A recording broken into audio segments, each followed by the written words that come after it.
The glare of the morning sun bounced off the gas station windows as Staff Sergeant Marcus Hale stepped out of his truck, stretching stiff muscles still aching from deployment. He just wanted coffee. Silence. Normal day. Something simple after 12 years in uniform. But as he neared the entrance, a patrol car rolled in fast, tires scraping asphalt. Officer Brent Malloy stepped out, hand already resting on his holster. Casual but intentional. His eyes flicked to Marcus's chest, landing on the small badge clipped to his jacket. A slow smirk spread across Malloy's face. Nice toy you got there. Did you win that off Amazon? Marcus froze. The words cut sharper than the desert wind he'd lived in for months. People turned. An older couple near the pump, a teenager holding a slushie, the cashier watching through the window. No one stepped closer. Marcus forced his voice steady. It's my service badge, sir. Malloy stepped in, invading space, breath warm and sour. Right. And I'm the president. Let's see some ID before you play hero out here. His tone wasn't about protocol. It was possession, challenge, humiliation. Marcus reached slowly for his wallet, aware of every eye, every breath, every inch of his skin. His dog tags clinked softly, too softly. Malloy's face shifted when his gaze caught the edge of something else inside the wallet. Ribbon. A metal glint. A color no toy ever carried. Marcus looked up. Malloy's smirk had vanished. And in that collapsing second, the air thickened. Because the officer had just recognized the one medal he never expected a black man to own. The Medal of Honor. Marcus had been home for just 11 days when it happened. 11 days since he stepped off that transport plane, the air thick with jet fuel and relief. He was still learning how to breathe American air again, air that didn't carry the taste of sand or metal or fear. But this morning he just wanted coffee. A simple ritual. Something that wouldn't remind him of gunfire. The gas station was nearly empty, the sky still bruised with early light. Marcus locked his truck and walked toward the entrance, hands relaxed, steps calm.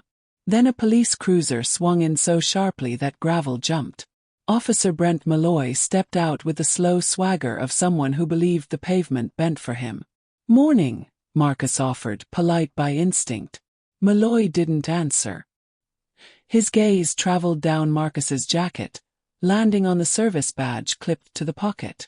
A grin, lazy, mocking, spread across his face. Nice little badge, Malloy drawled. What's that, a souvenir? Something you order online to feel important? Marcus blinked. It's my army badge, sir. Malloy took one deliberate step closer. Sir, he repeated, amused. You military types love that word. His hand tapped his holster, absent-minded but not accidental. Let's see some ID.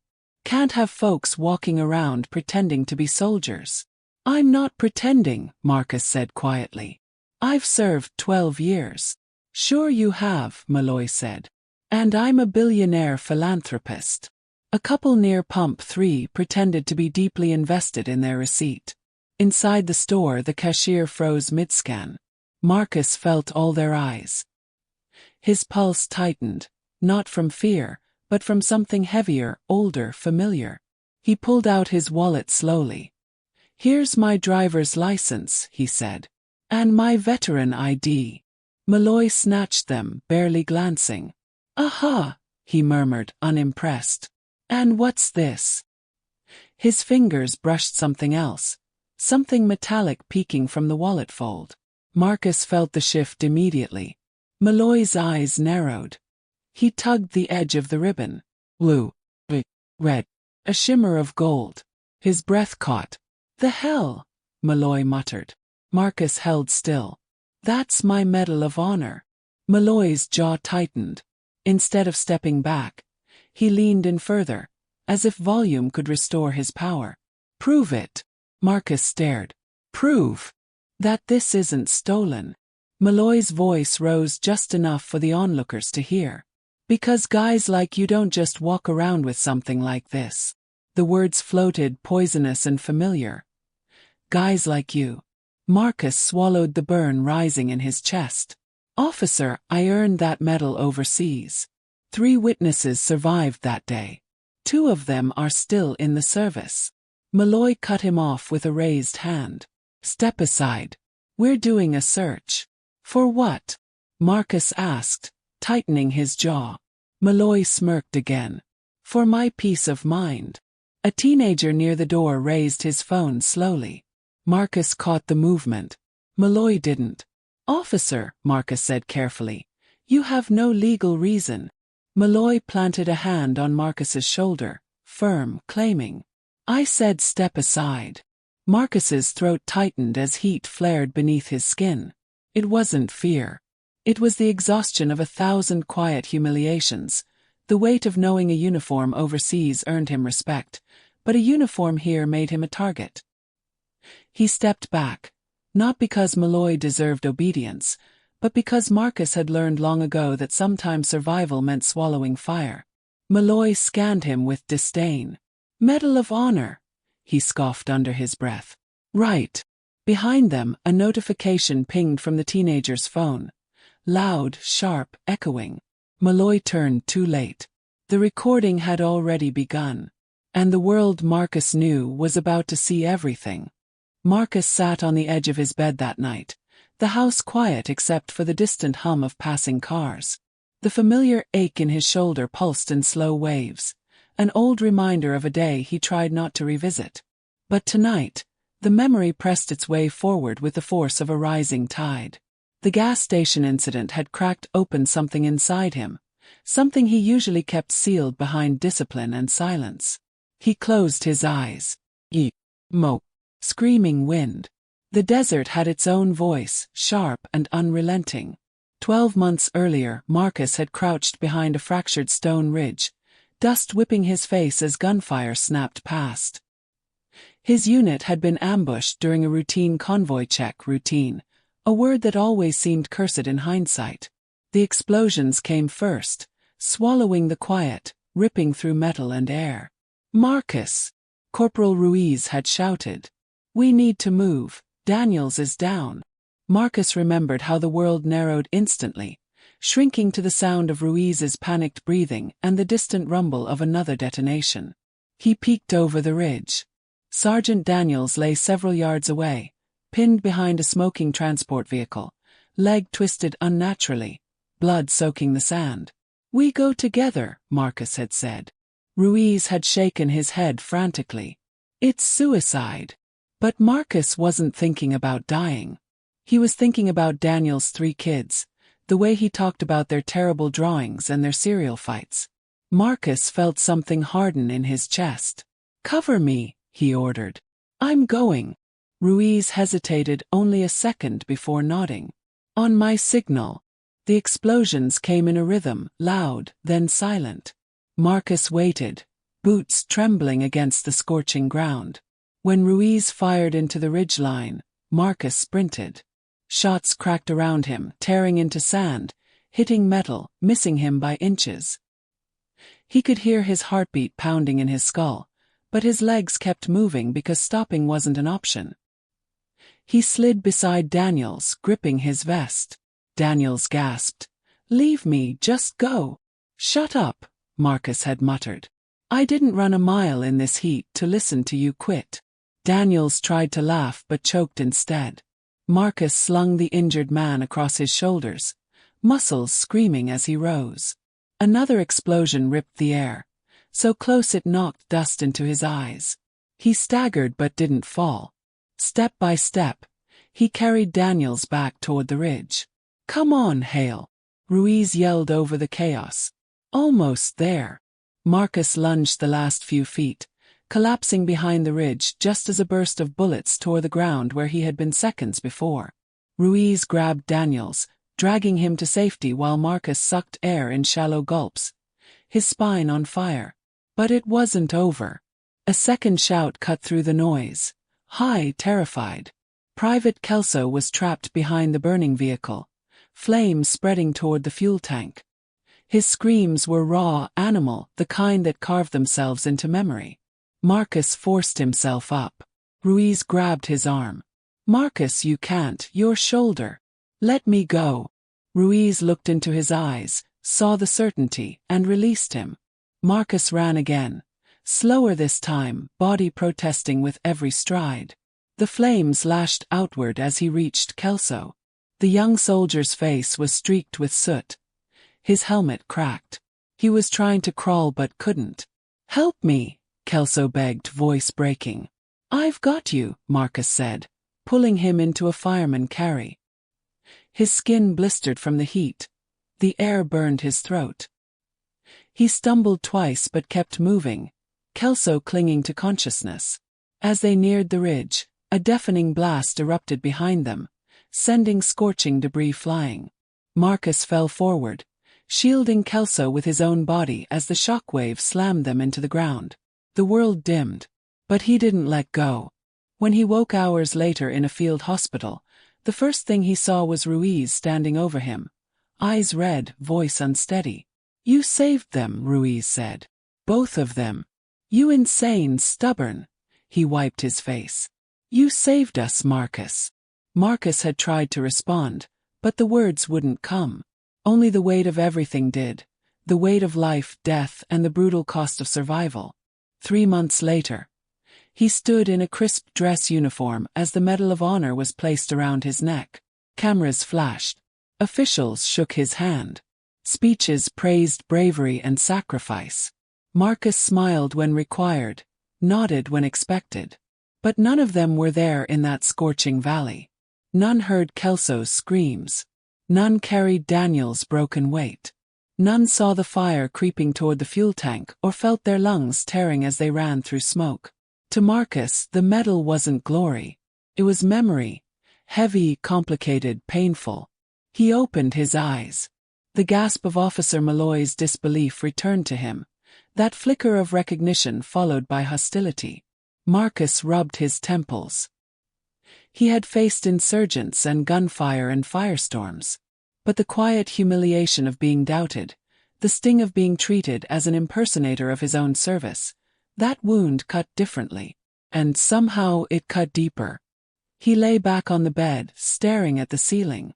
The medal hung from the corner of his dresser mirror, catching a sliver of moonlight. He whispered to himself, barely audible. They'll never know what it cost. Officer Brent Malloy sat in the dim break room of the precinct. His coffee untouched, steam fading into the stale air. The hum of fluorescent lights buzzed above him. Too bright, too revealing. He tapped his fingers against the table. Fast, restless, irritated. His knee bounced like it was trying to escape him. Across from him, Officer Jeff Noland leaned back in his chair. You okay, Brent? You look like you swallowed a lemon. Malloy exhaled sharply. I just had a run-in with some guy at the gas station. Thought he was impersonating military. Turned out he had something. Jeff raised an eyebrow. Something. Malloy rubbed the back of his neck. A medal. Big one. Real big. Kid recording it all too. Jeff let out a low whistle. That gonna be a problem? It shouldn't be, Malloy snapped. Guy was acting suspicious. Jeff gave him a long, slow stare, the kind that silently asked, were you? Before Malloy could continue defending himself, the break room door creaked open. Sergeant Delaney stepped in, holding a folder. Her expression was unreadable. Malloy. My office. Now. Jeff winced. Good luck, buddy. Malloy stood, mask hardening.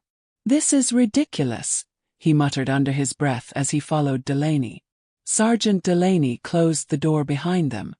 Her office was small, cluttered with paperwork, awards, and a single photo of her daughter in a soccer uniform. She folded her arms. I got a call, she said.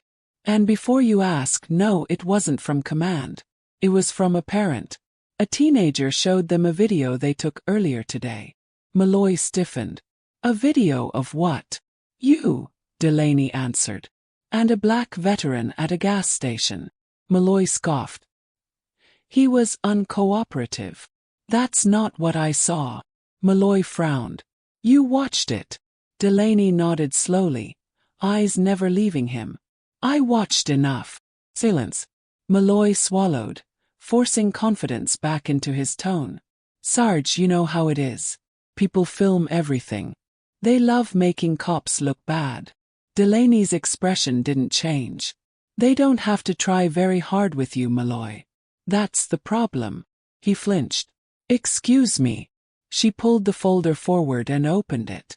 A stack of papers, thick and worn, slid out. She rested her hand on it. You know what this is. Old stuff. Misunderstandings, Malloy said quickly. It's your disciplinary record. Most of that was dismissed. But not forgotten. Malloy clenched his jaw. Come on, Sarge. You know half those complaints were exaggerated. Delaney tapped one page. This one wasn't. The woman who said you pulled her over and searched her car without cause. You told her she fit the type. She did, Malloy muttered before he could stop himself. Delaney's eyes hardened. And what type is that? Malloy didn't answer. She flipped to another page. Then there's the incident with Mr. Patel. You told him he barely looked American before demanding his papers. Malloy groaned. He couldn't speak proper English. How was I supposed to know he was a citizen? Delaney's voice rose just enough to slice the air. By not assuming guilt based on skin color. He said nothing. She turned one more page. And here, this one hits close to home. A veteran. A black veteran. You accused him of forging discharge papers. He was lying, Malloy insisted. Delaney shook her head. No, Brent. He wasn't. He just didn't respond fast enough, and you took it as disrespect. Malloy's shoulders tightened. Look, Sarge, I'm not some racist monster. I just enforce the law. You enforce your temper, she corrected. And it keeps landing us here. He felt heat crawl up his neck. So what? I'm the only cop with complaints. Everyone gets them. Everyone doesn't get this many, she said, tapping the thick stack. And before you call it bad luck, these aren't all from the public. Some came from your peers. His face paled. Peers? You've created an environment where people are afraid to speak up, she said. That ends now. Malloy opened his mouth, closed it, opened it again. What are you saying? I'm saying that with a video circulating with your history with how things look, people are going to ask questions. So you're throwing me under the bus, he shot back. After everything I've done for this department. Delaney leaned forward, voice low but sharp enough to cut. No. You threw yourself under it the moment you decided suspicion was more important than respect. Malloy's fists clenched. He provoked me. He was standing still, she said. You provoked yourself. Malloy looked away, breathing uneven. His mind raced. Anger, embarrassment, fear. A cocktail he didn't like tasting. Delaney closed the folder. I'm filing a preliminary report. Command will want statements. Be prepared. For what? Malloy snapped. For the truth, she said.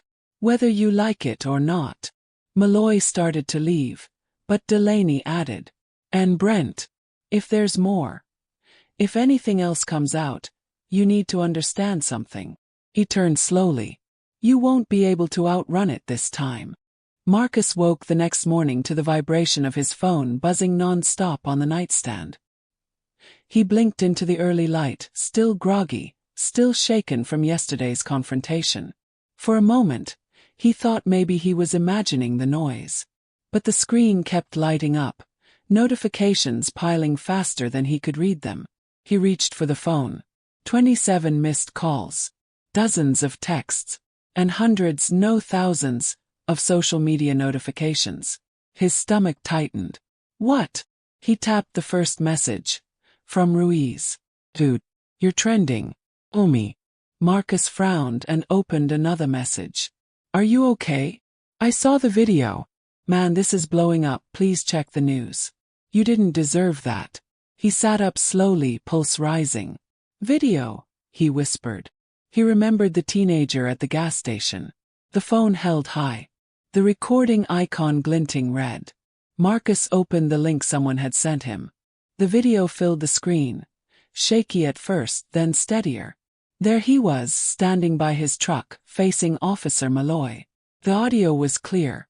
"Guys like you don't just walk around with something like this." Marcus felt his insides twist. Hearing it again made the humiliation sharper, not duller. Comments flooded the screen as he scrolled. "Unbelievable. He saved our country but gets treated like this?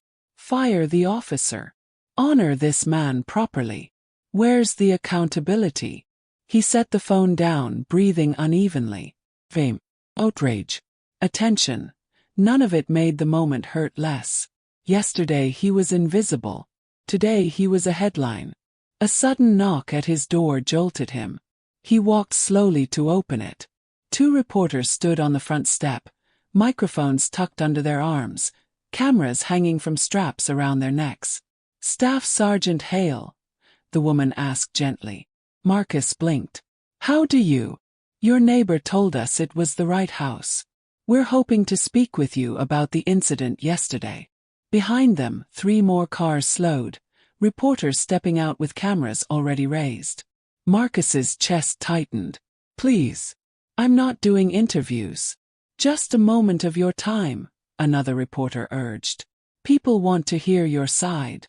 "I don't owe the world my trauma," Marcus said quietly. He closed the door before they could respond. His phone buzzed again, another call. This time from his sister. He answered. "Talia." "Oh my God, Marcus," she breathed. "Are you okay? I saw the video. Mama's been calling me crying." "Why didn't you tell us?" "Because it's embarrassing," he said. "Because it keeps happening. You didn't do anything wrong. That doesn't change how it feels." He paused, then softened. "Do you want me to come over?" "No," he whispered. "I just need a minute." They exchanged a few quiet words before hanging up. Marcus leaned his head back against the wall.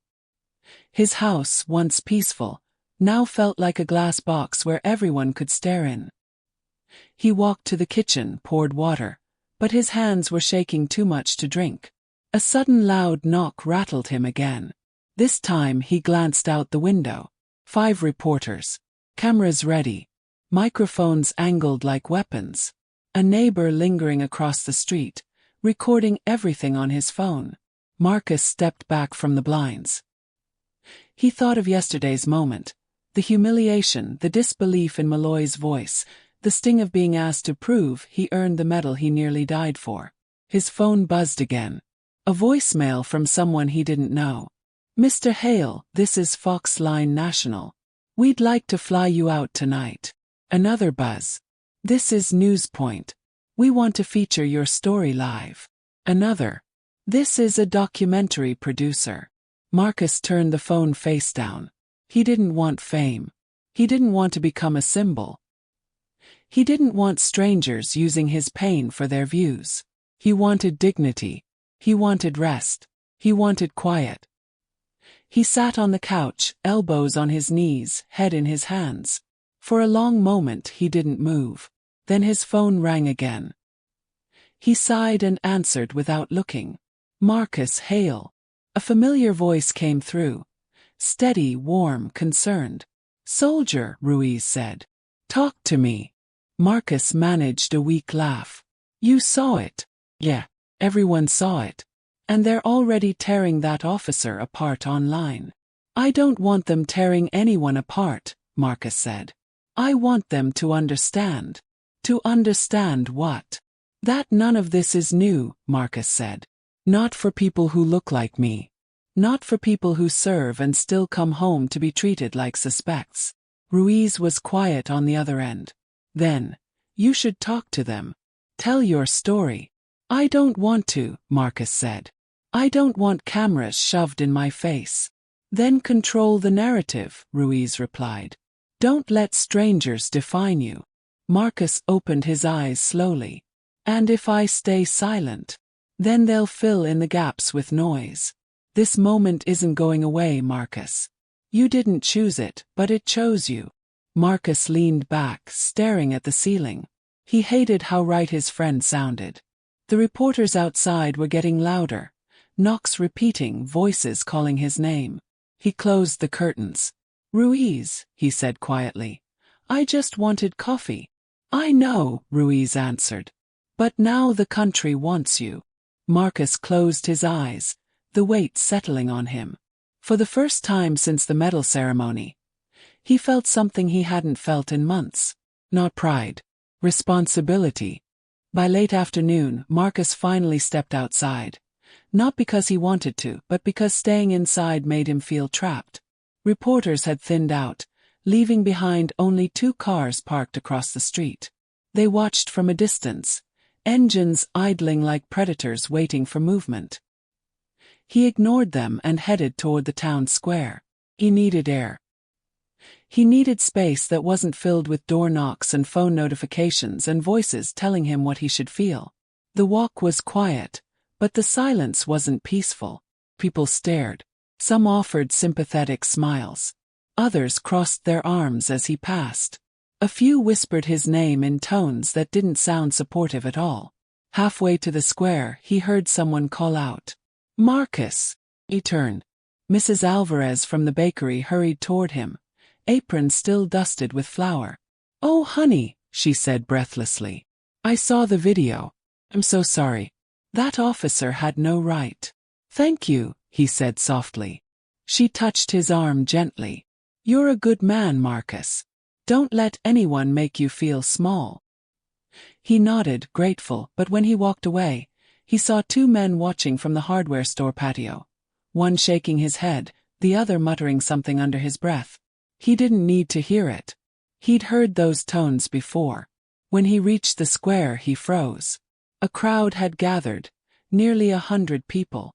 Some held candles. Some held signs. "Respect our heroes. Veterans deserve dignity. Stop racial profiling." A small group on the opposite side held a different set of signs. "Support our cops. The video is misleading. Don't vilify law enforcement." The 2 groups stood apart like split terrain, fault lines drawn through the center of town. Mayor Kessler stood near the fountain, trying to mediate arguments with the nervous energy of someone balancing explosives. "Everyone, please, let's be civil." He wasn't succeeding. Marcus turned to leave before anyone noticed him, but a teenage girl gasped. "That's him. That's Staff Sergeant Hale." Heads whipped toward him. Cameras rose. Voices rose higher. A group rushed forward, mostly supporters. "Marcus, we're with you. You didn't deserve what happened. Tell us your side." Then came the other side. "You're making the officer look bad. You should have complied. You're blowing this out of proportion." A man in a trucker cap stepped forward, jabbing a finger. "You know how many cops die every year. You think they shouldn't be cautious?" Marcus clenched his jaw. "I never said that." "Oh, come on," the man scoffed. "You're acting like a victim for attention." A woman snapped. "He literally risked his life for this country." The man fired back. "And what now? He wants to tear down law enforcement." "I'm standing right here," Marcus said, forcing his voice steady. "If you have something to ask me, not each other." The crowd quieted enough for tension to ring in the air. A young black man approached, maybe 19, hands trembling slightly. "Sir, can I talk to you for a second?" Marcus nodded. The teen pulled him aside, voice barely above a whisper. "I saw the video," he said. "That officer. He pulled me over last year. Searched my car for no reason. Said I fit the description of someone who stole a laptop from a school. I'd never even been near that school." Marcus felt a cold, sinking weight. "Did you file a complaint?" The teen laughed bitterly. "Who was gonna believe me? My mom said not to make trouble." A woman standing nearby overheard and stepped closer. "He did the same to my nephew," she said. "Twice." Another man nodded. "He searched me walking home from work. Said my hoodie looked suspicious." Stories spilled out like cracks forming in stone. Different people. Same pattern. Different incidents. Same officer. Marcus listened silently, each account hitting him harder than the last. This wasn't about his one encounter. This was systemic. When he turned to leave, a white woman in a crisp business suit intercepted him, arms crossed. "Staff Sergeant Hale," she said. "I respect your service. Truly. But officers are under constant threat. If you looked tense, or if you made any sudden moves, you have to understand why he reacted." Marcus met her eyes. "I didn't make any sudden moves." She looked away. "Well, the videos can't show everything." "They show enough," he replied. The woman didn't answer. He walked past her, but an older black man stopped him gently. "Son," he said, "don't let them twist what happened. This town needed a reckoning." Marcus shook his head. "I didn't want to start anything. Sometimes justice starts when one man finally says enough," the older man said. "Even if he didn't choose to." As evening settled, candles glowed brighter around the square. But Marcus wasn't drawn to the vigil or the shouting. He found himself standing alone near the Veterans Memorial, a stone wall engraved with names of local soldiers. He traced one of the names with his fingertips. "Daniels," he whispered. His friend, his teammate, his brother in arms. A woman approached quietly. Daniel's widow, Elena. He turned surprised. "Elena, I didn't expect to see you." She offered a sad smile.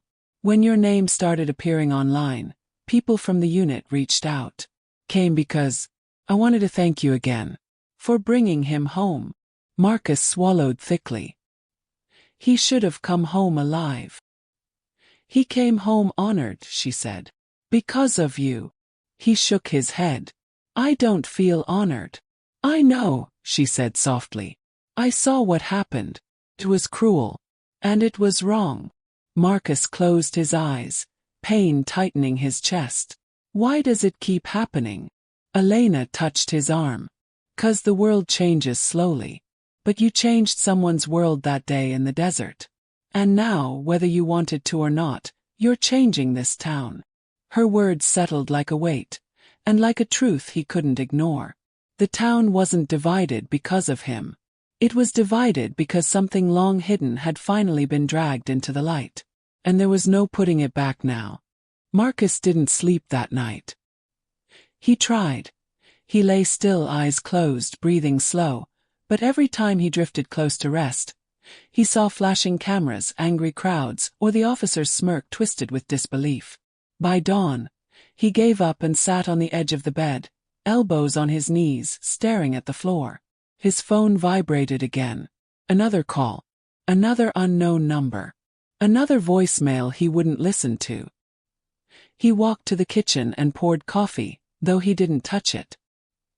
He kept hearing Ruiz's voice repeating the same line from the night before. Control the narrative. The thought weighed on him like armor he didn't want but needed. Silence, he realized, might protect him, but it wouldn't protect anyone else Officer Malloy had targeted. A soft knock startled him. He tensed, expecting reporters. But when he opened the door, it wasn't strangers with microphones. It was Mayor Kessler, hands tucked nervously into her coat pockets. "Staff Sergeant Hale," she said quietly. "May I come in?" Marcus hesitated but stepped aside. "You're the first person today who didn't bring a camera." "That's exactly why I came," she replied. "I wanted to speak to you privately." She sat at the dining table while Marcus remained standing. She inhaled deeply. "The town is splitting in half. People are demanding statements. They want you to speak." Marcus crossed his arms. "I didn't ask for any of this." "I know," she said gently. "But the video changed things. Whether you wanted it or not, you're at the center." He turned away. "I'm not a leader." "Funny," she murmured. "You led men through war. That was different. Was it?" He didn't answer. After a long silence, she stood. "We're holding a press gathering today. City Hall steps, 2 o'clock. Reporters, residents, and department officials will be there. You don't have to speak.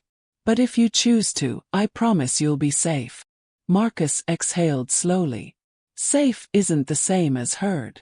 Her expression softened. You will be heard. If you want to be. When she left, Marcus stared at the closed door. His heart thudded. He didn't want attention. But maybe attention wasn't the point anymore. Maybe truth was. At 1:58 p.m., Marcus stood backstage behind the City Hall building, hidden from the crowd gathering out front. The muffled roar of voices felt like standing near the ocean, loud, unpredictable, powerful. He adjusted the collar of his jacket, fingers brushing the metal he'd pinned, not for show, but because it was part of the story he needed to tell. Ruiz stepped up behind him, having flown in that morning. Nervous. Marcus huffed out a small laugh. How bad does it look? Bad, Ruiz admitted. But necessary. A city staffer peeked through the curtain. 2 minutes, Staff Sergeant. Ruiz squeezed his shoulder. Whatever happens, speak your truth. Don't soften it for them. Marcus swallowed hard. I'll try. When he stepped out onto the steps, noise hit him in a wave. Cheers, jeers, shouts, camera shutters. Reporters crowded the front. Community members filled the rest. Some held signs supporting him. Others held signs defending the officer. Mayor Kessler spoke first, but her words dissolved into background noise as Marcus scanned the faces. Fear simmered in his chest, but he forced himself to breathe through it. When the mayor announced his name, the crowd hushed. Marcus stepped forward. The microphone felt too small for the weight of what he needed to say. He cleared his throat. I didn't want to be here, he began. I didn't want cameras. I didn't want a crowd.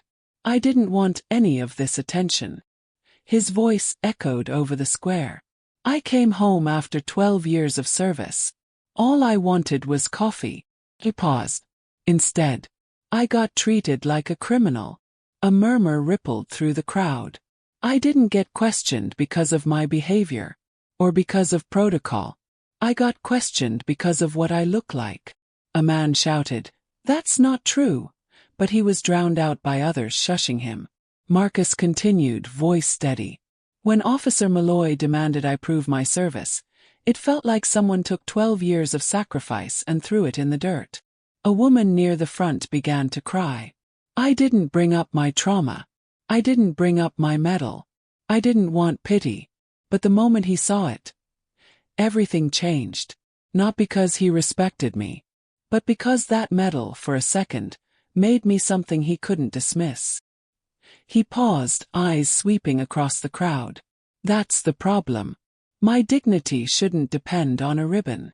The silence deepened. I'm not here to attack law enforcement, he said. I'm here to tell the truth. Because the truth is, this wasn't the first time something like this happened in our town.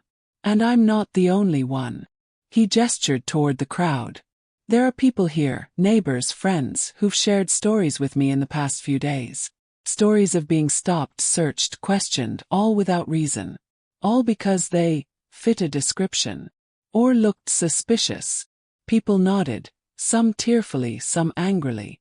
I served overseas with soldiers of every background. We fought side by side. We bled together. We carried each other.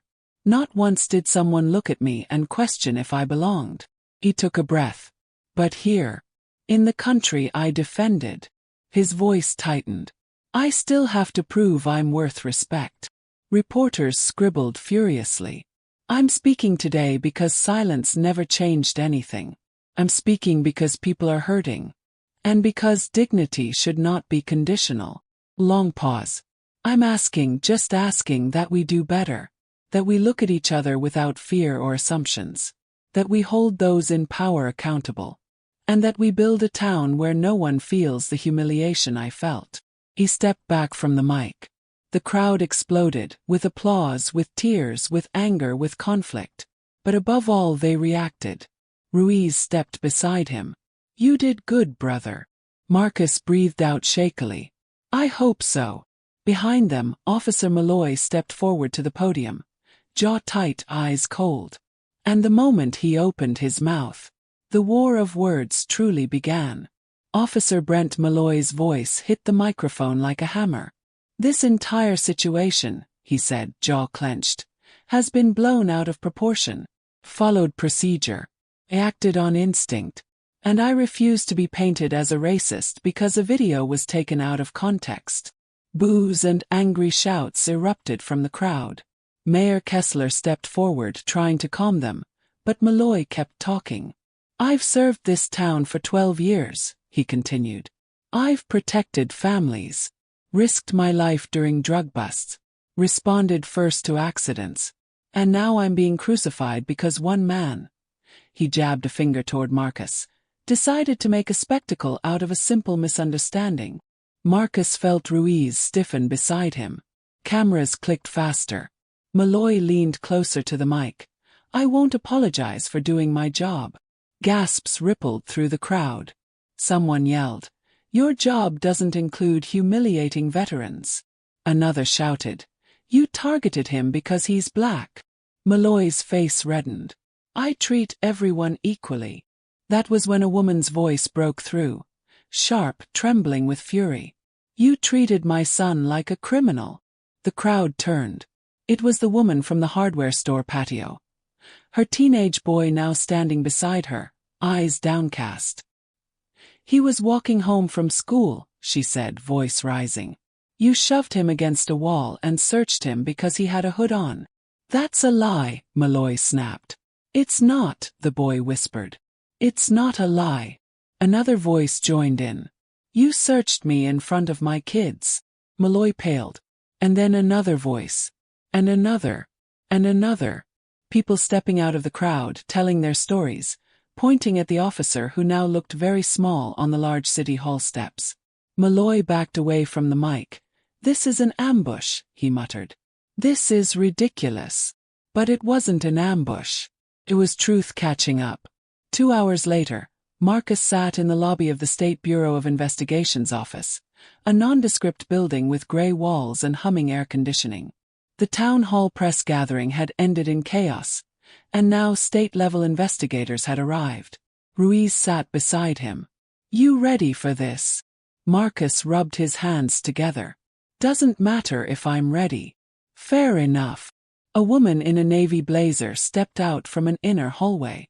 Staff Sergeant Hale. Marcus stood. I'm Special Investigator Dana Werner, she said, shaking his hand. Thank you for coming on short notice. Please follow me. They walked into a large room with a long table, audio equipment, and 2 other investigators already seated. The atmosphere was sterile but tense, the kind of room where truth became permanent. Werner gestured for Marcus to sit. We've reviewed the video. We've interviewed witnesses. But we need a full account from you. Marcus nodded. I'll tell you everything. He started from the moment he parked at the gas station. His voice was controlled but heavy, each detail measured. The investigators listened closely, interrupting only to clarify timelines. When he finished, Werner leaned forward. Staff Sergeant, has Officer Malloy ever approached you before? No, Marcus said. I'd never seen him before that day. Has anything like this happened to you with other officers? Marcus hesitated. Yes, but not to this extent. Werner wrote something down. We thought as much. She slid a folder across the table. We've been gathering information since last night. Do you want to see what we found? Marcus exchanged a glance with Ruiz, then opened the folder. His breath caught. Inside were printed complaints, the same ones Sergeant Delaney had shown Malloy, but now annotated, cross-referenced, and accompanied by new statements. 23 complaints, Investigator Patel said quietly. All involving minorities. All following the same behavioral pattern. All dismissed or sealed. Marcus frowned. How were they dismissed? Patel tapped the papers. Mostly internal reviews. Some witnesses were pressured to withdraw. Some officers vouched for him. And some just got lost in the system. Lost, Marcus repeated. Werner exhaled. There was no audit system back then. Files were stored inconsistently. His record benefited from that. Marcus leaned back, anger simmering in his chest. And now, Patel's voice hardened. Now we have the video. Now people are speaking up. Now the pattern is undeniable. Ruiz muttered. So what happens next? Werner folded her hands. We open a full investigation into Officer Malloy. Misconduct, abuse of authority, potential civil rights violations. Marcus stared at the table. If this is systemic, fix the system. Not just him. Werner nodded. That's the goal. But we start with accountability. Another investigator entered the room suddenly, holding a tablet. You need to see this, he said. He tapped play. A new video appeared, security footage from the gas station. Clearer, wider than the teenager's phone. Malloy advancing aggressively. Marcus standing still. Every detail laid bare. Even more damning. The microphone on the store's exterior camera had picked up Malloy muttering under his breath before the confrontation. Another one of these types. The room went silent. Marcus looked ill. Werner whispered, "This is enough to pursue formal charges." Ruiz exhaled. "He's done." But Werner shook her head. "Not done. Not yet. He'll fight it. He'll blame training. He'll claim fear. He'll insist he's misunderstood." Marcus stared at the tablet. At the freeze frame of the moment, Malloy looked at his badge with disbelief. "And what do I do?" "Nothing," Werner said. "You've done your part. Let the system work now." Marcus gave a humorless laugh. "The system hasn't worked for a lot of people." Werner met his eyes. "We're trying to change that. Starting with this." When Marcus stepped outside the building, a cold breeze swept across his face. The sun was dipping low, painting the sky in orange streaks. Ruiz walked beside him. "How do you feel?" Marcus took a long, shaky breath. "Exposed," he answered. "But maybe finally seen." Ruiz nodded. "This is only the beginning." Marcus stared into the horizon. He knew he wasn't fighting a single officer. He was fighting an entire shadow that lived behind the badge. And for the first time that shadow was trembling. Officer Brent Malloy sat rigidly in the hearing room, suit jacket stretched uncomfortably across his shoulders. The fluorescent lights above him hummed, merciless and bright. A panel of state officials sat across the long table, their expressions solemn, unreadable. Cameras had been barred from the room, but reporters waited outside like wolves. Malloy's attorney whispered, "Look calm. Look cooperative." Malloy clenched his jaw. "I am cooperative." "Then stop glaring at the investigators." He didn't respond. The lead official cleared his throat. "Officer Malloy, we've concluded our review." Malloy straightened, shoulders pulled back. "And?" The official opened a folder, the same folder Marcus had seen. The investigation uncovered a long-standing pattern of misconduct. Repeated unjustified stops. Racial profiling. Excessive searches. Abuse of discretionary authority. Malloy scoffed. Those were all dismissed claims. They were dismissed due to internal failures, the official said sharply. Not because they lacked merit. Malloy's attorney tensed. "My client had no knowledge." "Officer Malloy," the official continued, "the footage from the gas station is definitive. Combined with the audio recordings, witness testimonies, and recent community statements, your behavior constitutes a violation of departmental ethics and state civil rights law." Malloy's face went pale. "We are terminating your employment effective immediately," the official said. "You may also be subject to additional civil and criminal proceedings." Malloy slammed his hand on the table. "This is political. This is retaliation. That man." His voice cracked with anger. "That man humiliated me." "Staff Sergeant Hale didn't humiliate you," the official replied. "Your actions did."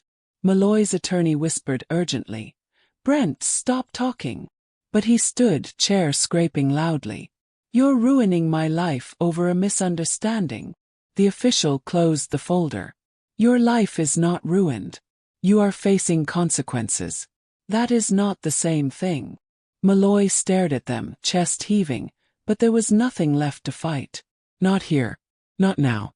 His downfall was complete. Marcus wasn't present at the hearing. He sat instead on the worn couch of his living room, TV off, phone face down. He didn't want to celebrate. Vindication wasn't victory. It was relief mixed with exhaustion. A soft knock sounded at the door. When he opened it, Mayor Kessler stood outside, envelope in hand. "It's done," she said. Marcus nodded slowly. "I heard." She stepped inside. "The town council is issuing a formal apology for how the situation was handled. And the governor's office wants to meet you." He sighed. "I'm tired of meetings." "I know," she said gently. "But the investigation sparked something bigger. They're reviewing oversight procedures across the county. Your case opened that door." "Good," Marcus said quietly. "It shouldn't have taken this long." Kessler handed him the envelope. "This is a statement draft. They're asking if you want to release something to the public." He placed it on the table without opening it. "I want to rest." She nodded. "Then rest. The town can wait." As she left, Marcus wondered if rest was even possible anymore. The following week, he visited the cemetery on the hill above town. Not for the cameras, not for interviews, but for something far simpler. Closure. He carried a small bouquet, white lilies, and walked the familiar path to Daniel's grave. The autumn wind brushed his jacket, rustling the trees above. He knelt down and placed the flowers gently at the headstone. "Hey, brother," he whispered. "It's been a while." The sunset washed the sky in gold and pink. He could almost hear Daniels teasing him about being dramatic. Marcus sat back on the grass. "A lot happened," he said softly. "More than I ever wanted. But people spoke up. People stood with me. And the truth came out, finally." He looked at the Medal of Honor ribbon pinned to his chest. "They tried to question this," he said, voice steady. "They tried to question me. But you'd laugh if you saw how people reacted. You always said I'd end up making noise someday." He smiled faintly. "I didn't choose the noise. It chose me." A breeze swept through the cemetery, brushing leaves across the stone. Marcus swallowed. "I just hope, wherever you are, you know I'm trying to honor what we fought for." He closed his eyes. "I miss you, man." He sat for a long time, letting the quiet wash over him, letting the heaviness settle into something gentler. That night, Marcus attended a small community event at the Veterans Center. Not a press conference, not a vigil, just people gathering quietly, sharing stories, breaking bread. Safe place. When he walked inside, conversations paused. Heads turned. Then applause rose. Not loud, not explosive, but warm. Human. Marcus lifted a hand. "Please," he murmured. "I'm just here like everyone else." A teenage boy approached. The same boy who had once been searched by Malloy without reason. "Staff Sergeant Hale," he said shyly. "I want to thank you. Because of you. Filed a complaint. My mom did too. We weren't scared anymore." Marcus rested a hand on the boy's shoulder. "You shouldn't have had to be scared in the first place. We're trying to make it better," the boy said. "You helped." Marcus's eyes softened. "No," he said. "We helped. Together." Across the room, Elena, Daniel's widow, watched him with a proud, tearful smile. Marcus took a breath. For the first time since the gas station, he felt something shift inside him.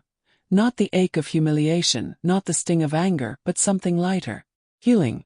Later, as he stepped outside into the cool night air, Ruiz joined him. "You did good, man," Ruiz said quietly. "I didn't want to be a symbol," Marcus replied. "You became one anyway," Ruiz said. "But you chose what kind of symbol you'd be." Marcus looked up at the stars. "Poetic justice," he murmured. Ruiz nudged him. "You ready to live again?" Marcus nodded slowly. "Yeah, I think I am." He walked forward, the night unfolding ahead of him. Not as a battlefield, not as a stage, but as something he hadn't felt in a long time. Beginning.